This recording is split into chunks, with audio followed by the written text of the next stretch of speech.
Viens Seigneur Emmanuel, que vienne ton règne, que fleurisse ta promesse pour les peuples de la terre. Qu'on se donne la vie, voici la paix sur nos chemins. Qu'on se donne la vie. Vous, que faites-vous pour rendre votre avant tangible et vivant? Qui voulez-vous ajouter à votre quotidien pour vivre ensemble? Vos actions, ils vont aller vers qui? Et à qui transmettrez-vous le message d'amour de Dieu? On se dit souvent entre nous, lors des situations difficiles ou complexes, qu'on commence à voir la lumière au bout du tunnel quand on sent une amélioration. Mais combien de fois on va se rendre compte qu'avant d'atteindre cette lumière, on a encore beaucoup d'efforts à déployer, de projets à mettre en veilleuse, de malheurs à confronter?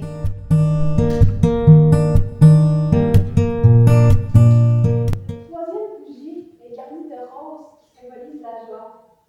Tel qu'Isaïe l'a dit à son peuple, on se rappelle que les jours difficiles auront une fin, qu'il est possible de se réjouir.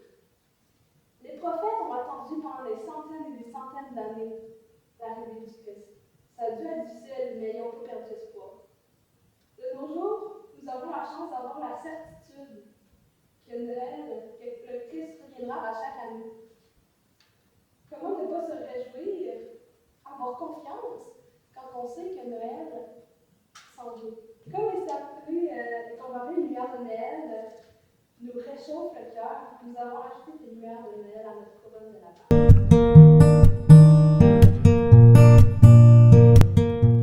Dans la vie d'aujourd'hui, la vie vite qu'on vit, est-ce que j'ai encore besoin de croire en Jésus? Est-ce que j'ai le besoin de Dieu?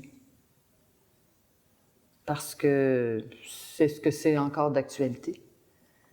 Moi, je suis très préoccupée de ma personne parce que j'ai beaucoup d'engagement, de responsabilités. Et puis, on est à l'ère de l'instantané. On ne fait plus des chèques, c'est rétro. On fait des virements. On ne parle plus au téléphone pour attendre des heures, des appels. On fait des textos et on attend la réponse dans les minutes, si possible. Mes émissions de télé, je les enregistre puis je les écoute à mon temps. Donc, dans la lecture de ce dimanche, Jean-Baptiste, lui, il se pose la question aussi. Es-tu vraiment cet autre? Es-tu celui qui doit venir ou faut en attendre un autre? Jésus le rassure en disant, bien, regarde ce que je fais. Les guérisons, tout ça. Moi, est-ce que je suis encore comme Jean-Baptiste? Est-ce qu'on va en attendre un autre? Dieu se fait proche avec Jésus. Il a l'audace de se faire semblable à nous. Ce Jésus, il était quand même bien déroutant pour les gens de son temps. Il était autre que ce qu'on s'entendait de lui. Est-ce que cette présence qui m'habite, cet autre, est-ce que je le reconnais? Est-ce que je me laisse transformer par lui? On ne voit pas toujours l'action de Jésus dans notre vie, les résultats dans les médias. Dieu nous déçoit parfois. Il ne répond pas toujours à nos prières, du moins pas de la façon dont nous l'espérions. Mais au final, c'est le chemin qu'il veut pour nous. Il veut notre bien. Nous pouvons avoir confiance. Cette semaine est l'occasion de se libérer des tensions, des inquiétudes, de l'anxiété. Faire confiance et se réjouir. Dieu est là. C'est peut-être moi qui n'ai pas au rendez-vous.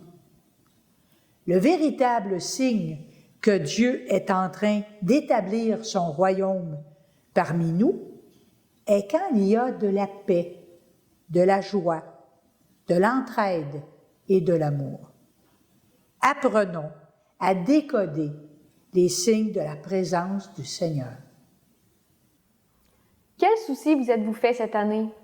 Vos prières ont-elles été répondues? Est-ce que vos attentes ont été déçues?